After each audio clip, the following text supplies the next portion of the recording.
60 kilometres of cycle paths, wetlands and cityscapes. We're taking a road ride from Tuen Mun to Tai Po right here on Drone and Phone.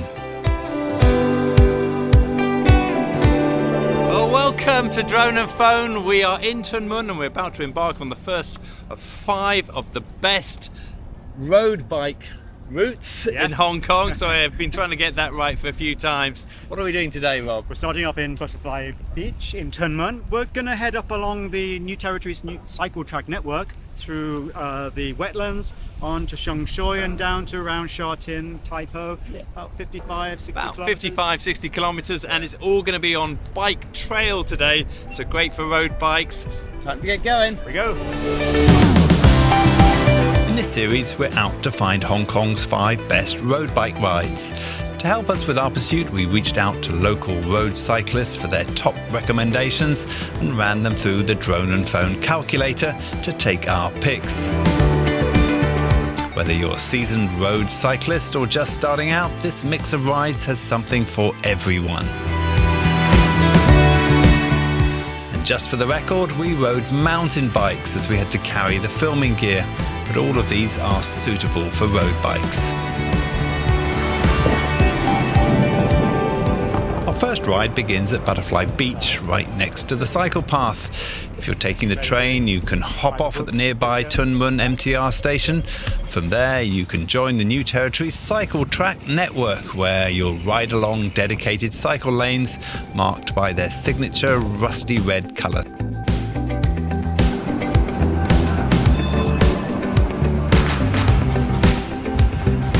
It's a busy but relatively uninterrupted 4 kilometres to Tuen Mun, allowing you to get warmed up ahead of the smooth 9 kilometre stretch up to Yuen.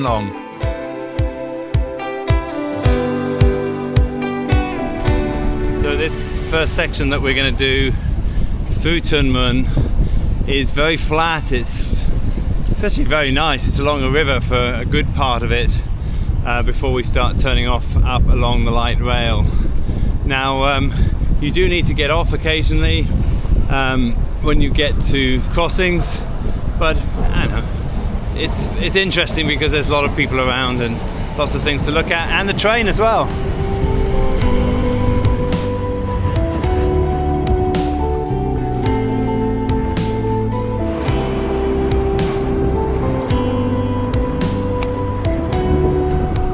Well, we finished the first part, which is going along the river in Tuen Mun, and now we're onto the second section where we go along the railway tracks. This is probably the smoothest of the sections. However, there are still, as you can see here, occasional crossings.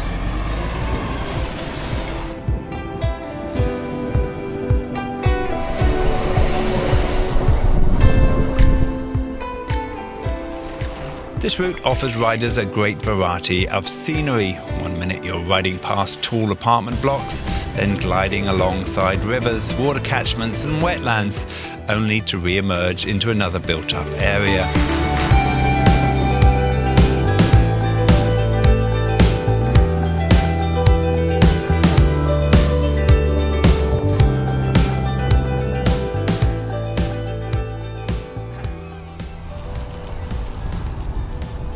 Well, we've just finished a section from Tuen Mun and then Yuen.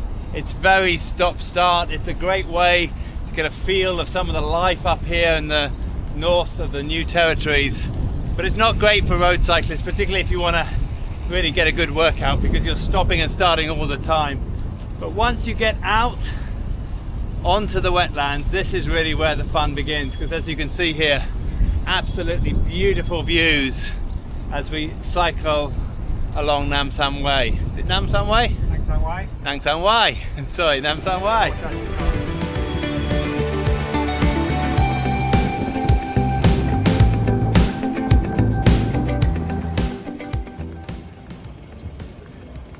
While these paths are traffic free, you'll find sections where you'll need to negotiate railway crossings to get from one side to another. The frequency of these interruptions varies from place to place. And now we're into probably the worst of the sections of this trail, and that is going through the sort of north New Territories. We're going to be passing through Sheng Shui and other places, but here there's a lot of stopping and starting and getting off the bike and getting back on it again. But you just got to push through because the section after this is really nice. Also a lot of roads, as you can see here, that we go alongside. So yeah, not the best part, but we've got to get through it.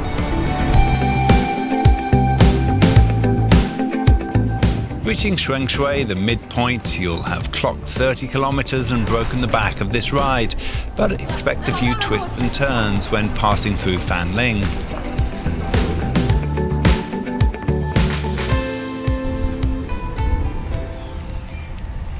So now we're into section 4 of this cycleway. This is really where, again, it gets a lot more fun.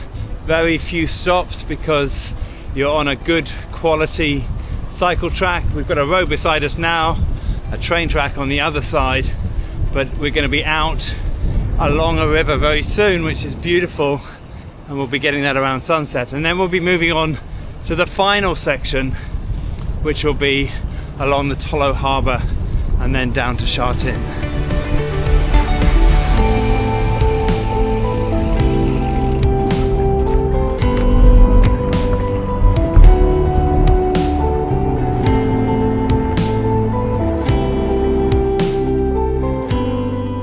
This part of the route boasts some picturesque stretches of uninterrupted paths spread out along less hurried sections. If you're craving a bit more speed, hold on.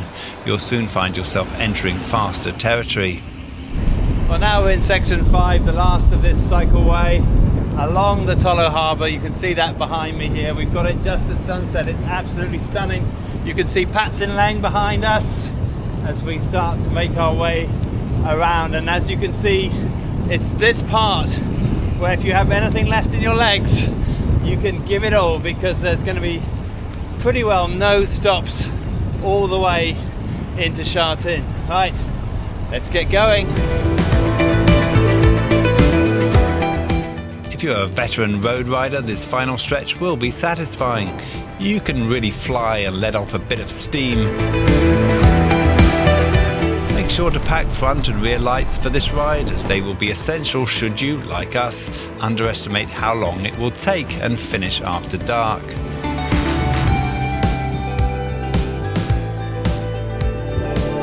Well, that's the end of this episode. We've done about 55k so far. We've still got probably almost 10k still to go to Sha Tin, but it's getting dark, so we wanted to finish off here. Rob, how's it been for you? Some pleasant pockets in the wetlands. I'll leave my judgment on this ride until the end of the series. It's a nice way to experience the new territories. It's not great if you just want to ride, because there's a lot of stopping and starting. Now, if you want to find all of our other episodes, including the other 4 road rides, you're going to find those on our website at droneandphone.com and also on our YouTube channel. For now, my name's DJ. I'm Robbie. And this is Drone and Phone.